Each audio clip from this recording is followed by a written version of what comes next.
What's up, guys? Firestorm Gaming here, and the Timberwolves finally got their crap together. They finally got their crap together.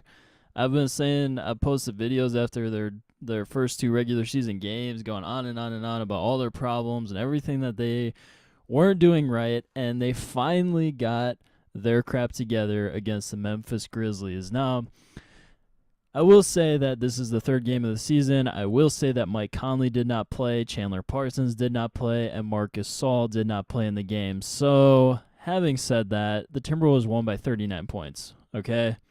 They won by 39 points, and halfway through the third quarter, they were up by 40 against them. So, they basically got up big, and they held them off. Now, the Timberwolves, basically at this point, they could be 3-0 in the regular season. They could be, but they blew a bunch of big leads that they built up early in both of those games that they had against the Kings and the Grizzlies early in the season. And they ended up losing some really close basketball games. But the Timberwolves are competitive, and the thing that I love the most is that finally Kris Dunn is the starting point guard for the Timberwolves. They played Kris Dunn more than anybody else. And he did fantastic. He played incredible defense. He was hitting his three-point shots from outside. He looked like the rookie of the year. He looked like the future franchise point guard for the Minnesota Timberwolves. So I am so happy about this. I am so ecstatic. I was just like, man, they need to give this kid more minutes. They gave him the minutes. He stepped up to the plate and played great basketball. So it's a very exciting time in Timberwolves basketball. And the best part is Zach Lavine, dude. Zach Lavine is in all-star mode, man. He is looking like, and he's not quite there yet, so nobody rag on me, but he is starting to look Kobe-like. Now, I know that sounds crazy saying that because, Kobe is the legendary basketball player, one of the best basketball players in NBA history. But the thing about Kobe is that Kobe could jump really freaking high. And because of that, when Kobe developed his outside shot, when he developed his skill set, he developed it in such a way that he could hit these ridiculous shots over people. And we're starting to see that with Zach Lavine. Now, Zach Lavine is a dunk contest champion. He can jump through the roof. All you guys know that if you know anything about basketball. Zach Lavine can jump. So this dude has figured out how to shoot from the outside. He's been working on his ball handling skills, and he's starting to get extremely dangerous. He just put up 31 points. That's right, I just said that. He just put up 31 points against the Memphis Grizzlies. Zach Lavine, 31 points. Those are all-star numbers, man. This dude, I think Zach Lavine is going to average 20 points a game this season. If they keep him busy, they keep him active in the offense, he's going to average 20 points per game. I don't know if he'll make the All-Star game this year with those kinds of numbers because most people just don't know about him. They got like the whole fan voting aspect of the All-Star games. It's just on and on it goes. But for sure if he puts up those kinds of numbers, definitely by next year he's going to be in an All-Star game.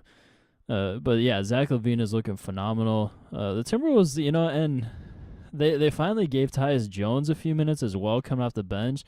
And they didn't play Ricky Rubio as much, which was like, okay, thank you, Tom Thibodeau. You finally took Ricky Rubio out and gave these other guys a chance. So it's exciting, man. The Timberwolves they look phenomenal. I mean, you go and win by 39, and yeah, the other team didn't have their star players in, so that is a factor. But that still was against an NBA team with a lot of great players on it. So I'm excited to see what the future holds. Like I said, the first two games of the season, they played competitive. They never got blown out. They have not gotten blown out in a single game yet. The games that they lost were very close, very tight. And, yeah, it's exciting. And basically in those games, the main reason why they lost those games is because they didn't have a point guard that could take control and run the offense. Now all of a sudden you take a guy like Kris Dunn who can attack the basket, who can play great defense, who can run the offense, a guy that's a danger to hit an outside three-pointer if he's open. This team gets dangerous. All of a sudden down the stretch, those same issues that they had, those issues will get resolved. And the other thing, too, that the Timberwolves weren't doing a great job of is running pick and rolls in their first two games. But they've definitely changed things up. They've been running a lot more pick and rolls. They've been doing ISO with the right kind of guys. Early in the season, it seemed like especially their first game. I watched their first game this season, so they played the Grizzlies twice already, which is insane. Never heard of that. All of a sudden you play the Grizzlies twice.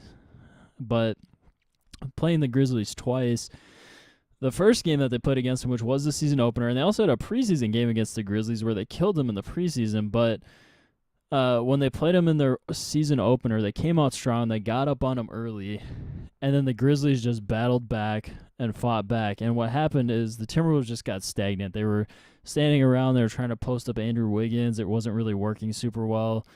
They didn't really have a lot of motion on offense, and they just basically didn't have a point guard who was able to take control of the offense and be a little bit more ball dominant in the way that would open things up for the rest of the team. So having said that, though, I'm excited, though. I think this is going to be a great year in Minnesota basketball.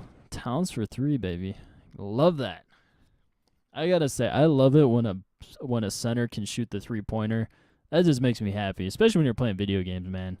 If you got a center, a big man that can shoot the ball from outside, it just makes life a lot of fun. I'll just say that. But anyways, I guess I don't have a whole lot more to say other than the fact that I'm just excited, man. I'm actually genuinely excited. I was really worried about the Timberwolves after watching the first two games, and after they've made some adjustments and coming into this last game, they looked really, really good. So we'll see how they do in their next game. I'm going to their next game. So their next game is at the Target Center on November 3rd. So it's the 2nd today. So that's tomorrow. I'm going to watch the Timberwolves, man. So I'm actually going to watch that one live, but I hope that they've made all their adjustments. I hope that they really kill it in that game. And I think they're going to do great because they have Kris Dunn at the starting point guard position where he belongs. So I think it's going to be a great year in Minnesota basketball. I'm excited. I hope you guys are as well. Feel free to subscribe to my channel if you like NBA basketball news or you just like watching video game gameplay footage and all that fun crap. It's all on my channel. So feel free to subscribe, guys. Thanks for watching, and stay tuned for more content.